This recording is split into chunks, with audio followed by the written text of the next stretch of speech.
അമ്മയെ അച്ഛൻ തിരുമണം നടത്തിയത് കേരളത്തിൽ, പിള്ളേരെ ഉണ്ടാക്കിയത് കേരളത്തിൽ, പഠിപ്പിച്ച് വലുതാക്കി ഉത്സവപ്പറമ്പുകളിൽ മിമിക്രി കളിക്കാൻ പോയത് കേരളത്തിൽ, നടനായത് കേരളത്തിൽ, സംബന്ധം കഴിച്ചത് കേരളത്തിൽ. പക്ഷേ തമിഴൻ്റെ ക്യാമറ കണ്ടാൽ പറയും മാതൃഭാഷ എൻ്റേത് തമിഴ്.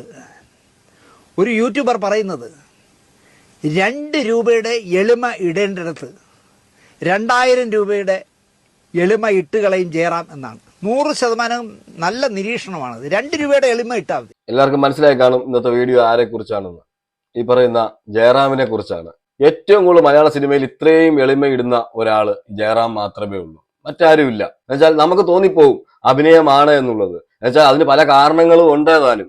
അതുപോലെ തന്നെ ജയറാമിനെ കുറിച്ച് ഇപ്പോൾ ഒരുപാട് അലിഗേഷൻസ് വെളി വരുന്നുണ്ട്. ഉഷാ ഹസീനെ കുറച്ച് കാര്യങ്ങൾ പറയുന്നുണ്ട്. ജയറാം ചതിച്ച ഒരു ചതിയെ പറ്റി ഒക്കെ പറയുന്നുണ്ട്. അതിനു മുമ്പ് പറയാനുള്ളത്, ഈ പറയുന്ന ജയറാമിനെ നമുക്ക് ശ്രദ്ധിച്ചാൽ തന്നെ നമ്മൾ ഏത് ഇന്റർവ്യൂവിലായിക്കോട്ടെ, ഏത് സ്റ്റേജിലായിക്കോട്ടെ, ഒരാൾ മയക്കുമായിട്ട് മുന്നിൽ പോയാൽ തന്നെ വല്ലാത്ത ഒരു എളിമ, ഈ ഒരുപാട് എളിമ കാണിക്കുന്നവരെ നമ്മൾ വിശ്വസിക്കരുതെന്ന് പണ്ടുള്ള ആൾക്കാർ പറയും. സമയമാകുമ്പോൾ നമുക്കിട്ട് പണി തരും എന്നുള്ളത്.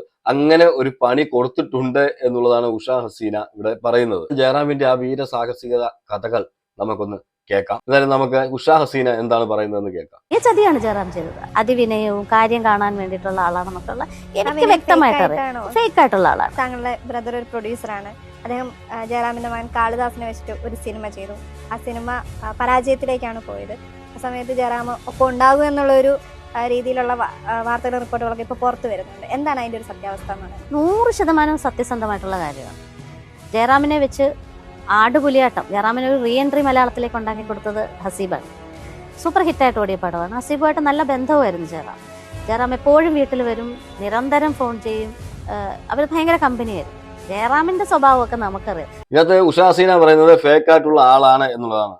അതുപോലെ തന്നെ ഉഷാ ഹസീനയുടെ ചേട്ടനെ, അതിലെ ബ്രദറിനെയാണ് ഈ ചതിച്ചിരിക്കുന്നത്. അത് ഏത് രീതിയിലാണ് ചതിച്ചതെന്ന് പറയുന്നുണ്ട്. ഇതിനകത്ത് തന്നെ പറയുന്ന ഒരു സംഭവം ഉണ്ട്. എന്ന് വെച്ചാൽ ഹാപ്പി സർദാർ എന്നൊരു സിനിമ ജയറാമിന്റെ മകനെ വെച്ച് എടുത്തത് ഈ പറയുന്ന ഉഷാ ഹസീനയുടെ ബ്രദറാണ്. അപ്പോഴും ഉഷാ ഹസീന പറയുന്നുണ്ട് ജയറാമിനെ നമ്പല്ലേ നമ്പല്ലേ, ഒരുപാട് വിനയം കാണിക്കുന്നവരെ നമ്പല്ലേ എന്ന്. പക്ഷെ എന്തോ ആ പുള്ളിക്ക് ഈ പറയുന്ന ആടുപുലിയാട്ടം എന്നുള്ള സിനിമയൊക്കെ ജയറാമും ഈ പുള്ളി ഒരുമിച്ച് വർക്ക് ചെയ്തതുകൊണ്ട് ജയറാം ഒരുപാട് ജയറാമുമായിട്ട് അടുക്കുകയും ജയറാമിനെ വിശ്വസിക്കാനും തുടങ്ങി. അങ്ങനെയാണ് 8ന്റെ പണി കിട്ടിയത് എന്നാണ് പറയുന്നത്. ഇതിനകത്ത് മറ്റൊരു രസം എന്താണെന്ന് വെച്ചാൽ ഹാപ്പി സർദാർ സിനിമ ആദ്യം വേറെ ആരോ നിർമ്മിക്കാനിരുന്നതാണ്. ഈ പറയുന്ന ഹാപ്പി സർദാറിന്റെ കഥയുമായിട്ട് ഈ പറയുന്ന ജയറാമിന്റെ മകൻ അഭിനയിച്ചു തുടങ്ങിയപ്പോ തന്നെ പുള്ളി ഇട്ടിട്ട് പോയെന്നാ പറയുന്നത്. എന്നുവെച്ചാൽ ഇത് ഓണത്തിലെന്ന് ആ പുള്ളിക്ക് മനസ്സിലായി കാണും. പക്ഷെ ജയറാം വലിയ ധൈര്യം കൊടുത്ത് ഉഷാ ഹസീനയുടെ ബ്രദറിനെ കുരുക്കി എന്നുള്ളതാണ്. അതിനുശേഷം ഒരു ഫോൺ കോൾ ഒക്കെ ഉണ്ട്, നമുക്ക് കേൾക്കാം. അതിവിനയവും കാര്യം കാണാൻ വേണ്ടിയിട്ടുള്ള ആളാണെന്നൊക്കെയുള്ള എനിക്ക് വ്യക്തമായിട്ട് അറിയാം. ഫേക്ക് ആയിട്ടുള്ള ആളാണ്. അത് ആ കാണിക്കുന്ന വിനയൊന്നും ശരിയല്ല. ഹസീബെ ജയറാമിനെ വിശ്വസിക്കരുതെന്ന് ഹസീബിനോടും ഹസീബിന്റെ ഭാര്യയോടും ഞാൻ പല പ്രാവശ്യം പറഞ്ഞിട്ടുള്ള. പക്ഷെ അവൻ അന്ധമായിട്ട് ജയറാമിനെ വിശ്വസിച്ചു. കാളിദാസന്റെ സിനിമ വേറെ ആരോ ചെയ്ത പടമാണ്. അത് ഹസീബ് അവരിട്ടിട്ട് പോയത്, തുടങ്ങുന്നതിന് മുമ്പ് ഇട്ടിട്ട് പോയത്. അത് ഹസീബിന്റെ തലയിൽ വെച്ചു കൊടുത്തു. എന്നിട്ട് പറഞ്ഞു ഞാനുണ്ട്, തട്ടുകേട് വന്നാൽ ഞാനുണ്ടെന്ന് പറഞ്ഞിട്ട് അതിന്റെ പരിഹാരം ഞാൻ ഉണ്ടാക്കി തരും, തന്നിരിക്കുമെന്ന് വാക്ക് കൊടുത്തിട്ടാണ് ഹസീബ് ആ പ്രോജക്റ്റിന് വേണ്ടി ഇറങ്ങി. എന്റെ ഭർത്താവ്, എന്റെ ബ്രദർ, ഇളയ ബ്രദറും പറഞ്ഞു ഹസീബെ പോയ പൈസ പോയി, ഇതിന് മുമ്പോട്ട് പോകരുത്. വലിയ ബഡ്ജറ്റില് ജയറാമിന്റെ ധൈര്യത്തിൽ ചെയ്ത സിനിമയാണ് 8 നിലയിൽ പൊട്ടി എന്നുള്ളതാണ്. സത്യമാണ്. ആ സിനിമ കണ്ടവർക്കറിയാം ജയറാമിന്റെ മകന്റെ അഭിനയം. നടന്മാര് ജയറാം നല്ല നടൻ തന്നെയാണ്, ഇല്ലെന്ന് നമ്മൾ പറയുന്നില്ല. പക്ഷെ ജയറാമിന്റെ ഒരു കഴിവൊന്നും ഈ മക്കൾക്കൊന്നും കിട്ടിയിട്ടില്ല. അത് പ്രത്യേകിച്ച് കാളിദാസനൊന്നും കിട്ടിയിട്ടേയില്ല. നമുക്കത് കാളിദാസന്റെ 1-2 സിനിമകൾ എടുത്ത് നോക്കിയാൽ തന്നെ അറിയാം. അപ്പം ഈ കാളിദാസനെ എങ്ങനെയെങ്കിലും ഈ ഫീൽഡിലേക്ക് കൊണ്ടുവരണം എന്ന് പറഞ്ഞ് ബലിയാടായി പോയത് ആരാണ്? ഈ പറയുന്ന ഉഷാ ഹസീനയുടെ ബ്രദർ. അതും ചതിച്ചതോ, എല്ലാത്തിനും ഞാനുണ്ട്, ഞാൻ നോക്കിക്കോളാം എന്ന് പറഞ്ഞ് സിനിമ ഷൂട്ടിംഗ് കഴിഞ്ഞു, സിനിമ റിലീസായി 8 നിലയിൽ പൊട്ടിക്കഴിഞ്ഞപ്പം ഈ പറയുന്ന ജയറാമിനെ കണ്ടിട്ടേ ഇല്ലെന്നാ പറയുന്നത്. ആ ഏറിയാക്കേ കണ്ടിട്ടില്ല. ഫോൺ ചെയ്താൽ പോലും എടുക്കാത്ത ഒരു അവസ്ഥയിലൊക്കെ ജയറാം വന്നു എന്നുള്ളതാണ്. ജയറാം വിചാരിച്ചു കാണും വലിയൊരു നടനായിട്ടൊക്കെ എൻ്റെ മകൻ വരുന്നുള്ള സ്വപ്നമൊക്കെ കണ്ടായിരിക്കാം അങ്ങനെ നിന്നത്. പക്ഷെ ഒന്നും നടന്നില്ല. അപ്പം നടന്നില്ലെങ്കിൽ ഇപ്പൊ പൈസ തിരിച്ചു ചോദിക്കുമല്ലോ, അല്ലെങ്കിൽ എന്നെ സഹായിക്കാണെന്ന് പറഞ്ഞല്ലോ, കുറച്ചെങ്കിലും സഹായിക്കണേ എന്ന് പറഞ്ഞാലോ എന്ന് വിചാരിച്ചിട്ടായിരിക്കാം. പിന്നെ ഫോണൊന്നും എടുത്തില്ലെന്നാണ് അറിയുന്നത്. എന്തായാലും മഹാ കഷ്ടമായ ഇടപാടാണ്. ജയറാമിനെ കുറിച്ച് ഒരാളല്ല, ഒരുപാട് പേര് ഒരുപാട് വിഷയങ്ങൾ ഇപ്പം ചർച്ചയാക്കുന്നുണ്ട്, വെളിയിലേക്ക് വരുന്നുണ്ട്. ഈ ഓവർ വിനയം ട്രോളായി മാറിയപ്പോൾ ഒരുപാട് പേര് ഇതിനെക്കുറിച്ച് പ്രതികരിക്കാൻ തുടങ്ങിയെന്നുള്ളതാണ് ജയറാമിന്റെ റിയൽ ക്യാരക്ടറിനെ കുറിച്ച്. സാമ്പത്തിക ബാധ്യതകൾ വന്നു, അവൻ മാനസികമായിട്ട് തകർന്നു. പിന്നീട് അവന് സ്ട്രോക്ക് വന്ന് മരണത്തിൽ നിന്നാണ് രക്ഷപ്പെട്ടു വന്നത്. കീഹോൾ സർജറി ഒക്കെ ചെയ്യേണ്ടി വന്നു. അതെല്ലാം മലയാള സിനിമയിൽ എല്ലാവർക്കും അറിയാം. പക്ഷെ ജയറാം മാത്രം അറിഞ്ഞിട്ടില്ല. അത് ജയറാം മാത്രം ആ കാര്യം അറിഞ്ഞിട്ടില്ല. ബാക്കിയുള്ള സകല ആൾക്കാരും അറിഞ്ഞിട്ടുണ്ട്. നിരന്തരം ജയറാം വിളിച്ചോണ്ടിരിക്കുന്ന ആളാ. ഈ പടം ഫ്ലോപ്പായിട്ട് പോലും ഹസീബിനെ വിളിച്ചിട്ട് എന്താണെന്ന് ചോദിച്ചിട്ടില്ല. എന്താണ് അന്നും ചോദിച്ചിട്ടില്ല. പിന്നീട് മകളുടെ കല്യാണത്തിനാണ് വിളിക്കുന്നത്. എത്രയോ 2-3 വർഷത്തിന് ശേഷം ജയറാം വിളിച്ചപ്പോൾ ആണ് ജയറാം അയ്യോ എന്ത് പറ്റി എന്ന് ചോദിച്ചു. അങ്ങനെ വോയിസ് മെസ്സേജ്, ഹസീബിന് സംസാരിക്കാൻ പറ്റുന്നില്ല. ജയറാമിന്റെ മകളുടെ കല്യാണത്തിനാണ് ലാസ്റ്റ് 2-3 വർഷത്തിന് ശേഷം ഈ ഹസീബിനെ വിളിക്കുന്നത്. ഹസീബിനെ വിളിച്ചപ്പോൾ ഹസീബ് അസുഖബാധിതനായ കിടപ്പാണ്, ഹസീബിന് സംസാരിക്കാൻ പറ്റത്തില്ല. അതിനുശേഷം വൈഫാണ് സംസാരിക്കുന്നത് പറഞ്ഞു. ആ കോൾ റെക്കോർഡ് എല്ലാവരും കേട്ട് കാണും. എന്നാലും നമുക്കൊന്ന് കേൾക്കാം, അതിന് റിയാക്ട് ചെയ്യാനുണ്ട് അതിനകത്ത്. ജയറാമിന്റെ അഭിനയം ആ ഒരു വോയിസിൽ നിങ്ങൾക്ക് മനസ്സിലാവും. പക്ക അഭിനയമാണെന്ന് ആ വോയിസ് കേട്ടാൽ തന്നെ അറിയാം. നമ്മൾ പക്കായിട്ട് വെളിയിൽ കണ്ടുകൊണ്ടിരിക്കുമല്ലേ. അതുപോലെ പറഞ്ഞാൽ 10 ദിവസത്തിനുള്ളിൽ ഞാൻ ഹസീബിനെ കാണാൻ വരുമെന്ന് പറഞ്ഞ് ഇതുവരെയും വന്നിട്ടില്ലെന്ന് പറയുന്നുണ്ട്. ഒരു കല്യാണത്തിനല്ലേ, മോടെ കല്യാണത്തിന് വിളിച്ചേക്കാം എന്ന് പറഞ്ഞ് വിളിച്ചതാണ്. അപ്പോഴാണ് ഇങ്ങനെയുള്ള സംഭവം അറിയുന്നത് എന്നുള്ള രീതിയിലാണ് ജയറാം ആ വോയിസിൽ സംസാരിക്കുന്നത്. എന്തായാലും ആ വോയിസ് ഒന്ന് കേൾക്കാം. ഇത്രയും നിഷ്കളങ്കനായ ഒരു മനുഷ്യനെ ആ വോയിസ് കേട്ട് കഴിഞ്ഞാൽ നമ്മൾ വിചാരിക്കും ജയറാം ഇത്രയും നിഷ്കളങ്കനാണോ, അയ്യോ പാവം എന്ന് വിചാരിക്കും. പക്ഷേ ജയറാമിന്റെ ആ വോയിസിൽ പല നാടകങ്ങളും അടങ്ങിയിട്ടുണ്ട് എന്നുള്ളത്, അഭിനയം കൃത്യമായിട്ട് കാഴ്ചവെക്കുന്നുണ്ട്, റിയൽ ലൈഫിൽ അഭിനയിക്കുന്നുണ്ട് എന്നുള്ളത് നമുക്ക് ആ വോയിസ് കേട്ടാൽ തന്നെ മനസ്സിലാവും. എൻ്റെ എന്താ പറയുക, ഞാനിപ്പോഴും കണ്ണനോട് പറയും, എൻ്റെ ഒരു വാക്കിൻ്റെ പേരിലാണ് കണ്ണ ആങ്കിൾ അത്രയും പൈസ മുടക്കി കണ്ണന് വേണ്ടി കളഞ്ഞത്. എൻ്റെ ഒറ്റ വാക്കിൻ്റെ പേരിലാണ്, ഞാൻ എപ്പോഴും പറയും. അപ്പോൾ അത് കുഴപ്പമില്ല, പടച്ചോൻ തിരിച്ചു തരും. ഞാൻ കണ്ണനോട് എപ്പോഴും പറയും, കണ്ണാ നിന്നെ എൻ്റെ ഒരൊറ്റ വാക്കിന്റെ മേളിലാണ് കണ്ണാ നിന്നെ വെച്ച് ആ സിനിമ എടുത്തത് എന്ന്. പൈസ പോയത് ആരുടെയാണ്? ഈ പറയുന്ന ഉഷാ ഹസീനയുടെ ബ്രദറിന്റെ പൈസയാണ് പോയത്. അപ്പൊ പിന്നെ എന്തും പറയാമല്ലോ. എന്നുവെച്ചാൽ എന്നെ വിശ്വസിച്ചാണ് നിന്നെ അത് നിനക്ക് വേണ്ടി ആ സിനിമ എടുത്തതെന്ന് പറയുമ്പോൾ ഞാൻ എല്ലാത്തിനും പിറകിലുണ്ടെന്ന് പറയാൻ ജയറാം ഒന്ന് സഹായിക്കാൻ പോലും തയ്യാറായില്ല. പക്ഷെ ഇപ്പൊ പറയുന്നത് ദൈവം എന്തായാലും കൂടെ ഉണ്ടാവും, ദൈവം ഏതെങ്കിലും രീതിയിൽ സഹായിക്കും എന്നുള്ള രീതിയിലാണ് അവർ സംസാരിക്കുന്നത്. ഏതെങ്കിലും രൂപത്തിൽ ദൈവം എപ്പോഴും കൂടെ ഉണ്ടാവും.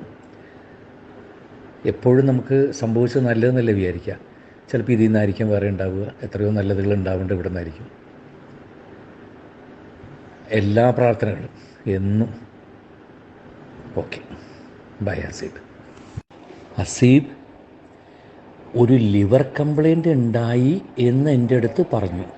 അതിൻ്റെ ഉണ്ടായി, ഡ്രിങ്ക്സ് കാരണം ആശുപത്രിയിലാണ് എന്നൊക്കെ പറഞ്ഞു. ഈ സ്ട്രോക്ക് ഉണ്ടായ വിവരം ഒരാൾ പോലും എൻ്റെ അടുത്ത് പറഞ്ഞിട്ടില്ല. ഞാൻ ഇപ്പോഴാണ് അറിയുന്നത്, ആരും പറഞ്ഞിട്ടില്ല. ജയറാം പറയുന്നത് ജയറാം ഇത് അറിഞ്ഞിട്ടേ എന്നുള്ളതാണ്. പക്ഷെ ഉഷാ ഹസീന പറയുന്നത് ആ മലയാള സിനിമാ ഫീൽഡിലുള്ള എല്ലാവർക്കും ഇത് അറിയാനും ജയറാം ഒഴിച്ച് ബാക്കി എല്ലാവരും ഇത് അറിഞ്ഞിരുന്നു എന്നുള്ളതാണ്. അപ്പം ജയറാം എനിക്ക് തോന്നുന്നു തമിഴ്നാട്ടിലൊക്കെ ആയതുകൊണ്ട്, ഇപ്പൊ തമിഴ്നാട്ടിലാണ് വിനയം വാരി വിതറുന്നത്. അപ്പൊ അവർക്ക് ആ ഓവർ വിനയം ഇഷ്ടമാണല്ലോ. അപ്പം അതുകൊണ്ടായിരിക്കാം ചിലപ്പം ജയറാം അറിയാതെ ഇരുന്നത്. എന്നാലും ജയറാം ഇതിനകത്ത് കാണിച്ച ഒരു പരിപാടി എന്ന് വെച്ചാൽ വൻ ചതിയാണ്. എന്ന് വെച്ചാൽ ഞാൻ എല്ലാത്തിനും കൂടെ ഉണ്ട്, നീ എന്റെ മകനെ വെച്ച് ആ സിനിമ ചെയ്തോ, ഞാൻ എല്ലാത്തിനും ധൈര്യമായിട്ട് പുറകിലുണ്ട് എന്ന് പറഞ്ഞ ആള് ആ സിനിമ ഒന്ന് പൊട്ടിക്കഴിഞ്ഞപ്പം ഒന്ന് തിരിഞ്ഞു നോക്കിയില്ല, അല്ലെങ്കിൽ ഒരു ഫോൺ കോൾ പോലും ചെയ്തിട്ട് ആ സിനിമയെ കുറിച്ച് സംസാരിക്കുക, അല്ല അങ്ങനെ പറ്റിപ്പോയാന്ന് പറയും, ഒന്നും ചെയ്തില്ല എന്നുള്ളതാണ്. വിളിച്ചു കഴിഞ്ഞാൽ സഹായിക്കേണ്ടി വരും. അതുകൊണ്ട് എന്ത് ചെയ്തു, ജയറാം നൈസായിട്ട് ഊരി എന്നുള്ളതാണ്. പെട്ടുപോയതാരാ? ഈ പാവം പിടിച്ച ഈ പ്രൊഡ്യൂസറാണ് പെട്ടുപോയത്. ഇല്ല, എൻ്റെ അടുത്ത് ഈ ഡ്രിങ്ക്സിൻ്റെ ഒരു കംപ്ലൈൻറ്റ് ഉണ്ടായി, ആശുപത്രിയിലായിരുന്നു, ഇപ്പം എല്ലാം ശരിയായി, കുറച്ച് ക്രിട്ടിക്കലായിരുന്നു എന്നൊക്കെ പറഞ്ഞു. ഈ സ്ട്രോക്ക് ഉണ്ടായ കാര്യം പറഞ്ഞിട്ടേ ഇല്ല കേട്ടോ, ഞാൻ ആദ്യമായിട്ട് അറിയുന്നു, പടച്ചോനെ. അപ്പോൾ എന്തായാലും എല്ലാ പ്രാർത്ഥനകളും അടുത്ത പ്രാവശ്യം മീൻസ് ഈ മാസം ഒരു 10 ദിവസം കഴിഞ്ഞാൽ കേരളത്തിൽ വരുന്നുണ്ട്. അപ്പോൾ ഞാൻ ആലപ്പുഴ വരാം, വന്നിട്ട് നേരിട്ട് കാണാം. ഞാൻ വരുന്നുണ്ട്, 10 ദിവസത്തിനകം ഞാൻ വീട്ടിലേക്ക് വരുമെന്ന് പറഞ്ഞു. ഇന്ന് വരെ വന്നിട്ടില്ല. പറയുന്നുണ്ട് ആലപ്പുഴയിൽ ഞാൻ 10 ദിവസത്തിന് ശേഷം ആലപ്പുഴ വരുന്നുണ്ട്, വരുമ്പോൾ നമുക്ക് കാണാം എന്നൊക്കെ പറഞ്ഞു. ഇത്രയും ആത്മാർത്ഥമായിട്ടാണ് അത് പറഞ്ഞിരുന്നെങ്കിൽ ഉറപ്പായിട്ടും ജയറാം അവിടെ പോയേനെ. ഇതുവരെയും പോയിട്ടില്ല എന്നാണ് പറയുന്നത്. എന്ന് വെച്ചാൽ പോയാൽ ഇനി സഹായിക്കേണ്ടി വന്നാലോ, അതുകൊണ്ടായിരിക്കും. ജയറാമിന് ഇത്രമാത്രം ഡ്രാമാറ്റിക് ആണെന്ന് മനസ്സിലാക്കുന്ന ഒരു വീഡിയോ നിങ്ങളെല്ലാവരും കണ്ടു കാണും. എന്നാലും നമുക്ക് ഒന്നും കൂടി കാണാം. 2020 സിനിമയുടെ ലാസ്റ്റ് ക്ലൈമാക്സ് ഷൂട്ട് ചെയ്യുന്ന സമയത്ത് നടന്ന സംഭവങ്ങൾ മലയാളത്തില് ഒരു കഥ ഉണ്ടാക്കുന്നുണ്ട്, അതുപോലെ തന്നെ തമിഴില് മറ്റൊരു കഥ ഉണ്ടാക്കുന്നുണ്ട്. അപ്പൊ ഇതിനെക്കുറിച്ച് ഇത് ഒരുപാട് ട്രോൾ ആയപ്പോൾ ജയറാം പറയുന്ന ഒരു കാര്യമുണ്ട്, മനുഷ്യരല്ലേ, ഇത്രയും വർഷമായില്ലേ, അപ്പൊ പിന്നെ അത് മറന്നു പോയിട്ട് അങ്ങനെ പറ്റിപ്പോയതാണെന്നുള്ള രീതിയിൽ ജയറാം ഇത് പറയുന്നുണ്ട്. അപ്പൊ എനിക്ക് ചോദിക്കാനുള്ളത്, ഇത്രയും ഒരു കാര്യം അങ്ങനെ പറ്റിപ്പോകുമോ? ഇത്ര ഓർമ്മയിൽ ഇല്ലാതിരിക്കുമോ? മമ്മൂട്ടിയും മോഹൻലാലും സുരേഷ് ഗോപി എല്ലാം അഭിനയിച്ച സിനിമയിൽ ഞാനും കൂടെ അതിനകത്ത് വരേണ്ടതാണ്. അപ്പോൾ അവിടെ എന്ത് സംഭവിച്ചു എന്നുള്ളത് ജയറാം മറന്നുപോയെന്നാണ് പറയുന്നത്. അത് ആ ഒരു ട്രോളിൽ നിന്ന് ഊരാനുള്ള ഒരു കഥയായിട്ടാണ് എനിക്ക് തോന്നിയിരിക്കുന്നത്. ഒരിക്കലും ഒരു നടനും മറക്കാത്ത സംഭവങ്ങളാണ് അങ്ങനെയൊക്കെ ഉണ്ടെങ്കിൽ. എന്നുവെച്ചാൽ മമ്മൂട്ടി, മോഹൻലാൽ, സുരേഷ് ഗോപി എല്ലാം അഭിനയിക്കുന്നു, ഞാൻ അതിനകത്തില്ല, അതെന്തുകൊണ്ട് എന്നുള്ളത് ഉറപ്പായിട്ടും ഒരിക്കലും മറക്കത്തില്ല. പക്ഷെ അത് രണ്ടുപേർത്ത് രണ്ട് കഥ പറഞ്ഞ് പെട്ടുപോയപ്പം എങ്ങനെയാലും ഒന്ന് ഊരി പോകണമല്ലോ, അതുകൊണ്ട് അങ്ങനെ പറഞ്ഞതായിട്ടാണ് എനിക്ക് തോന്നുന്നത്. இது படத்தோடு கடைசி ஷாட்ல இப்படி இருக்கணும். ஓகே, இதுல ஒரு படம் என்ன ஒரு வாட்டி கூட பாருங்க, கடைசியில இந்த ஒரு ஆள் மட்டும் இருக்க மாட்டேன். என்னன்னா அதோட கிளைமேக்ஸ் ஷூட் பண்ணிருக்கும் போது ஜோஷி சார் தான் டைரக்டர். ஓகே ஓகே, என்னோட போர்ஷன் ஃபைட் எல்லாம் முடிஞ்சிருச்சு. சரி, கடைசியில இந்த 5 பேரும் சேர்ந்து நடந்து வரத ஒரு ஷாட் மட்டும் எடுக்கணும். அது எப்படினாலும் இந்த ஃபைட் எல்லாம் முடிஞ்சு எப்படி வருது பார்த்து தான் எடுக்க முடியும். இன்னும் 2 days இருக்கு சொன்னாங்க. கரெக்டா தீபாவளி டைம் எங்க வீட்டுல, சார் தீபாவளி வீட்டுக்கு போனோம், சென்னை போனோம். இல்ல உனக்கு தீபாவளி பெருசா, கடைசியில எல்லாரும் 5 பேர் நடந்து வருது பெருசா? யோசிச்சேன், சார் எனக்கு தீபாவளி தான் முக்கியம் அப்படின்னா போனேன். ഇവങ്ങ 3 പേരും மட்டும்தான் നടന്നു വരാங்க. എനിക്ക് ദീപാവലിയാണ് വലുത്, അല്ലാതെ ആ ഷൂട്ടിങ്ങിൽ ആ 4 പേര് വരുന്നതിൽ എനിക്ക് ഒരാളാകാൻ താല്പര്യമില്ലായിരുന്നു. അതുകൊണ്ട് ദീപാവലിയാണ് വലുതെന്ന് പറഞ്ഞിട്ട് ഞാൻ എന്ത് ചെയ്തു, ദീപാവലി ആഘോഷിക്കാൻ പോയി എന്ന് പറയുന്നു. എന്ന് വെച്ചാൽ തമിഴ്നാട്ടുകാരെ ഒന്ന് പിടിച്ചു നിർത്തുന്നല്ലോ. ഇപ്പൊ തമിഴ് സിനിമയിലാണ് ആള് സജീവം. മലയാളത്തിൽ വിനയം വാരി വിതറി, ഇപ്പൊ അതിലും ഡബിൾ ആണ് ഇപ്പോൾ തമിഴിൽ വാരി വിതറുന്നത്. എന്നുവെച്ചാൽ തമിഴിലെ ഇന്റർവ്യൂസും അതുപോലെ തന്നെ ചാനലുകാർ ചോദിക്കുമ്പോൾ സംസാരമെല്ലാം കേട്ട് കഴിഞ്ഞാൽ, നമ്മളെല്ലാം സോഷ്യൽ മീഡിയ കാണുന്നതല്ലയോ, നമുക്കത് കൃത്യമായിട്ട് മനസ്സിലാകുമെന്നുള്ളതാണ്. എന്തായാലും ഇവിടെ ആ കള്ളത്തരം പൊളിയുന്നത് എന്താണെന്ന് വെച്ചാൽ, ഈ സോഷ്യൽ മീഡിയ ആണല്ലോ, സോഷ്യൽ മീഡിയ തന്നെ തപ്പിയെടുത്തു പഴയ ഒരു ഇന്റർവ്യൂ. ആ പഴയ ഒരു ഇന്റർവ്യൂവില് ജയറാം പറയുന്നത് ശബരിമലയ്ക്ക് പോകുന്നു എന്നുള്ളതാണ്. അതേ കഥ, പക്ഷെ ഇവിടെ മാറ്റം വരുന്നത് ദീപാവലിയും ശബരിമലയും എന്നുള്ളൊരു വ്യത്യാസം മാത്രമേ ഉള്ളൂ.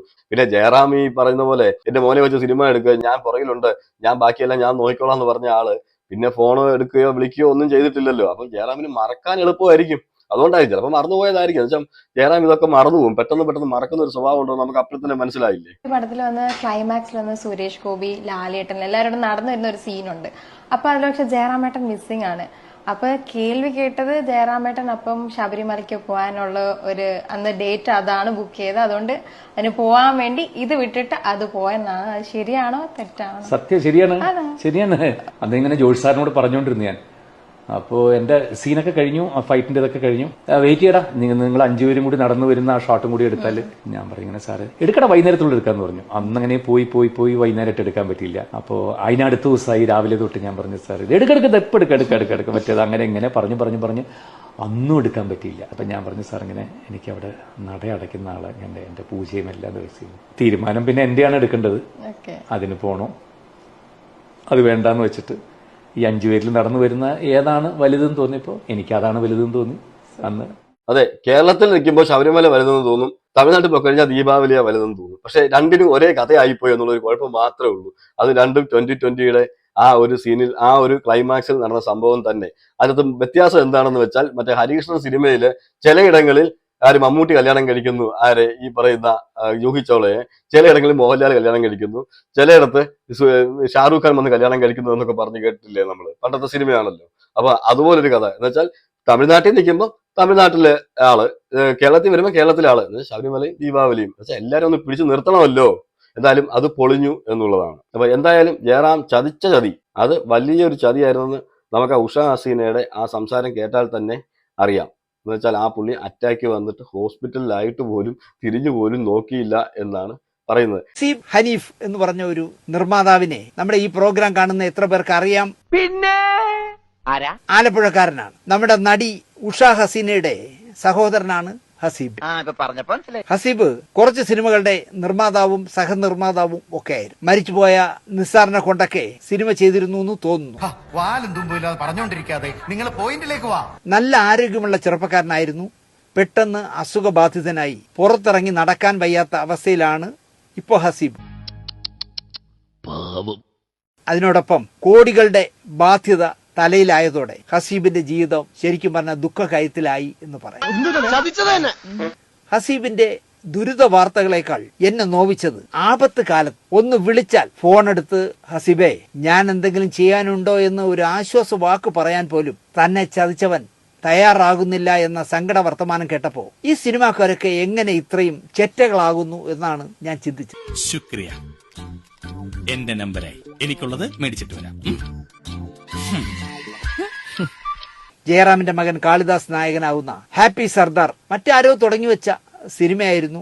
അത് പാതി വഴിയിൽ കിടന്നുപോയി. ഈ ചിത്രം ജയറാം ഇടപെട്ട്, അണ്ടർലൈൻഡ് കേൾക്കണം, ജയറാം ഇടപെട്ട് ഹസീബിനെ കൊണ്ട് എടുപ്പിച്ചു. എന്താ ഉറക്കം വരുന്നു.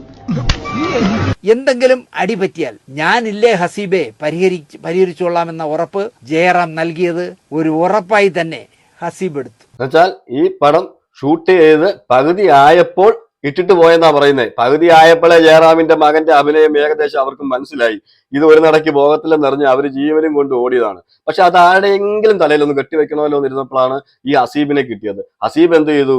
ജയറാമുമായിട്ടുള്ള ബന്ധം, ജയറാമിന്റെ ആ നിഷ്കളങ്കത, അല്ലെങ്കിൽ ആ സോപ്പിടാനുള്ള കഴിവ്, ഇതെല്ലാം കണ്ടപ്പോൾ ജയറാം ഇങ്ങോട്ട് ചതിയായിരുന്നെങ്കിലും അങ്ങോട്ട് ഹസീബ് വിശ്വസിച്ചു എന്നുള്ളതാണ്. തന്നേക്കാൾ കൂടുതൽ വിശ്വസിച്ചു, കാശിറക്കി, എല്ലാം തവിട് പൊടിയായി എന്നുള്ളതാണ്. അപ്പം വിശ്വസിച്ചവനെ ചതിച്ചു എന്നതിന് നമുക്ക് ചുരുക്കത്തിൽ പറയാൻ പറ്റത്തുള്ളൂ. ഹൈദരാബാദിലെ റാമുജി ഫിലിം സിറ്റിയിലും പഞ്ചാബിലും ഒക്കെ പോയി അടിച്ചു പൊളിച്ചങ്ങ് പടം തീർത്തു. പക്ഷെ തിയേറ്ററിലെത്തിയപ്പോൾ പരമദയനീയമായി ഈ സർദാർ പടം തലകുത്തനെ താഴെ വീണു. എന്തേലും പ്രശ്നം വന്നാൽ ജയറാം ഉണ്ടല്ലോ കൂട്ടിന്. ഇതിനിടയിലാണ് സ്ട്രോക്കിന്റെ രൂപത്തിൽ ഹസീബിനെ വിധി വീഴ്ത്തിയത്. എന്തൊരു കഷ്ടം. എന്തെങ്കിലും വഴിതേടി ജയറാമിനെയോ കാളിദാസിനെയോ ഹസീബ് വിളിച്ചാൽ ഫോൺ പോലും എടുക്കില്ല. നിനക്കതൊക്കെ എങ്ങനെയാ സാധിക്കുന്നത്? അങ്ങനെ ഹസീബിന്റെ ജീവിതം ശരിക്കും വഴിമുട്ടി എന്ന് എന്നോട് അയാൾ തുറന്നു പറഞ്ഞു. വളരെ മോശമായി. എന്റെ ദിനേശ് ചേട്ടാ, എന്നെ ഇങ്ങനെ ജയറാം ചതിക്കുമെന്ന് വിചാരിച്ചു. എന്തെങ്കിലും പടത്തിനൊരു വീഴ്ച വന്നാൽ ഞാൻ ഇല്ലേ ഹസീബെ എന്ന് എന്നോട്. അപ്പം ജയറാമിനെ ഒട്ടും വിശ്വസിക്കാൻ കൊള്ളാത്ത ആളാണെന്ന് ഈ പറയുന്ന ശാന്തിവിള ദിനേശ് പറയുന്നുണ്ട്. അതുപോലെ തന്നെ ഈ ഉഷ ഹസീന തന്റെ അനുഭവത്തിലൂടെയും പറയുന്നുണ്ട്. അതുപോലെ ഒരു രാജസേനനാണെങ്കിലും രാജസേനന്റെ പല അഭിമുഖങ്ങളിലും പറഞ്ഞിട്ടുണ്ട് ജയറാമിനെ കുറിച്ച്. ജയറാമും രാജസേനും തമ്മിൽ പിരിയാൻ കാരണം എന്താണെന്നുള്ളത്. അത് ഒരു സുപ്രഭാതത്തിൽ ജയറാം ഇതുപോലെ തന്നെ ഒന്നും മൈൻഡ് ചെയ്യാതായി, കഥ കേൾക്കാൻ സമയമില്ലാതായി, സിനിമയിൽ ഇടപെടാൻ തുടങ്ങി, നായിക ആരാണെന്നൊക്കെ ഇടപെടാൻ തുടങ്ങി. എന്നുവെച്ചാൽ ജയറാം എന്തോ ഒരു വലിയ സംഭവമായിപ്പോയെന്ന് ജയറാമിന് മനസ്സിലായപ്പോൾ ജയറാമിന്റെ വഴിക്ക് പോകാൻ വേണ്ടിയിട്ട് ഓരോരുത്തരെ ഒഴിവാക്കുന്നത് അവരെ ഡിസ്റ്റർബ് ചെയ്തുകൊണ്ട് തന്നെ ആയിരുന്നു. എന്തായാലും ഈ ഹാപ്പി സർദാറിന്റെ സിനിമ ഈ ഹസീബ് എടുക്കാൻ പോയത് വലിയൊരു മണ്ടത്തരമാണ്. ഉഷ ഹസീനയും പറഞ്ഞിരുന്നു എന്നാണ് പറയുന്നത്, ആ സിനിമ നീ ചെയ്യരുത് എന്നുള്ളത്. എന്ന് വെച്ചാൽ ഇത് ആദ്യമേ പകുതിക്ക് വെച്ച് ഇട്ടിട്ട് പോയപ്പോഴേ മനസ്സിലാക്കണ്ടേ, ഈ ഇട്ടിട്ട് പോയത് ഈ അഭിനയം കൊള്ളാത്ത കൊണ്ടും അതുപോലെ തന്നെ കഥ കൊള്ളാത്ത കൊണ്ടും ഈ സിനിമ ഓടത്തില്ലെന്നും അവർക്ക് മനസ്സിലായത് കൊണ്ടാണ്. അത് മനസ്സിലാക്കിയ ഉഷ ഹസീന എന്ത് ചെയ്തു? ഈ പറഞ്ഞ സഹോദരനോട് പറഞ്ഞു, മകനെ നീ ഹിതി പിടിക്കരുത്, ജയറാമിനെ കുറിച്ച് നിനക്കറിയത്തില്ല, നിനക്കിട്ട് പണി തരുമെന്ന് പറഞ്ഞു. അത് വിശ്വസിച്ചില്ല. ഈ ഓവർ വിനയവും ഓവർ ഇതൊക്കെ കാണിക്കുന്ന ആൾക്കാരെല്ലാരും ഇങ്ങനെ തന്നെയാണ്. നമ്മൾ എവിടെ എടുത്താലും ഉദാഹരണം എല്ലാത്തിലും നേരത്തെ പറഞ്ഞതുപോലെ 2 രൂപയുടെ വിനയം കാണിക്കുന്നിടത്ത് 2000 രൂപയുടെ വിനയം കാണിക്കുന്ന ആളാണ് ഈ പറയുന്ന ജയറാം. അത് സത്യമായ കാര്യമാണ്. ഓരോ സംസാരത്തിലും നമുക്കത് മനസ്സിലാകും എന്നുള്ളതാണ്. അത് ജയറാമിന്റെ പല ഇന്റർവ്യൂസും ഇപ്പോഴും നിങ്ങൾ സോഷ്യൽ മീഡിയയിൽ കയറി തപ്പിക്കഴിഞ്ഞാൽ നമുക്ക് കാണാൻ കഴിയും. അത് കാണുമ്പോൾ നമുക്ക് അത് മനസ്സിലാവും. ജയറാമിന്റെ ഓവർ വിനയവും കാര്യങ്ങളും എല്ലാം നമുക്ക് മനസ്സിലാവും. മലയാള സിനിമയിൽ ആരും ഇത്രയും ഈ 2 രൂപയുടെ വിനയം ഇടുന്നിടത്ത് 2000 രൂപയുടെ വിനയം ഇടുന്നില്ല എന്നുള്ളതാണ്. ഒരാൾ ഹായ് എന്ന് പറയാൻ നമ്മൾ ഹായ് എന്ന് പറയും, ഇതല്ല ഹൈ എന്ന് പറഞ്ഞ് കുനിഞ്ഞങ്ങ് പൊക്കളയും. എന്നുവെച്ചാൽ ഞാൻ ഓവർ വിനയമുള്ള ആളാണ്, ഞാൻ അങ്ങനത്തെ ആളാണ്, എനിക്കിത് മാറ്റാൻ കഴിയില്ലല്ലോ, എന്റെ സ്വഭാവം ഇങ്ങനെയാണ് എന്നൊക്കെയാണ് ജയറാം ഈ ട്രോളൊക്കെ ഇറങ്ങിയപ്പോൾ ജയറാം മറുപടി കൊടുത്തിരുന്നത്. ഞാൻ ഒരുപാട് വിനയമായി പോയതാണോ എന്റെ കുഴപ്പം, ഞാൻ അങ്ങനെയുള്ള ഒരാളാണ് എന്നാണ് പറഞ്ഞത്. പക്ഷേ പഴയ ജയറാമിനെയും പുതിയ ജയറാമിന്റെയും ഇന്റർവ്യൂസും കാര്യങ്ങളും എല്ലാം എടുത്തു നോക്കിയാൽ നമുക്കറിയാം ജയറാമിന് ഈയിടെയായിട്ടാണ് ഈ തമിഴിലേക്ക് കൂടുതലും ഈ കേരളത്തിന് മലയാള സിനിമയിൽ ഇരുന്ന് അഭിനയിച്ച മലയാളത്തിലെ വലിയൊരു സ്റ്റാറായി മാറിയതിനു ശേഷം തമിഴിലെ ഓഫറൊക്കെ കിട്ടി തുടങ്ങിയപ്പോൾ അവിടെ പോയപ്പോഴത്തേക്ക് എന്ത് പറ്റി? വിനയം ഒന്നും കൂടെ കൂടി എന്നുള്ളതാണ്. അതാണ് ഏറ്റവും കൂടുതൽ ട്രോളിന് വരുത്തിയതും. മലയാളത്തിൽ നമ്മൾ അണ്ണ എന്ന് വിളിക്കും, തമിഴിൽ അണ്ണാ എന്ന് നീട്ടി വിളിക്കണ്ടേ? അപ്പം അതുകൊണ്ടായിരിക്കും ഒരു ലിമിറ്റിലായിരുന്നു മലയാളത്തില് ജയറാം ഈ വിനയം ഇട്ടുകൊണ്ടിരുന്നത്. പക്ഷെ തമിഴിൽ പോയതിനു ശേഷം ആ ലിമിറ്റ് ആ വിനയം കുറച്ചുകൂടെ കൂടിയെന്നേ ഉള്ളൂ. ആ കൂടിയത് ഇപ്പൊ മലയാളത്തിൽ എവിടെ സംസാരിച്ചാലും ആ ഒരു വിനയം ഓവർ വിനയം വെളിയിലേക്ക് ചാടി വരുന്നു എന്നുള്ളതാണ്. എന്തായാലും അഭിനയമാണെന്ന് കണ്ടാൽ അറിയുന്ന രീതിയിൽ തന്നെയാണ് ജയറാം ഓരോ ചാനലുകൾക്ക് മുന്നിലും സംസാരിക്കുന്നത്. ഓവർ വിനയം കാണിക്കുമ്പോഴേ അറിയാമല്ലോ ഓവർ പണി കൊടുക്കുന്ന ആളാണ് എന്നുള്ളത്. എന്തായാലും നിങ്ങൾ നിങ്ങളുടെ അഭിപ്രായങ്ങൾ കമന്റ് ചെയ്യുക. മറ്റൊരു വീഡിയോ ആയിട്ട് നമുക്ക്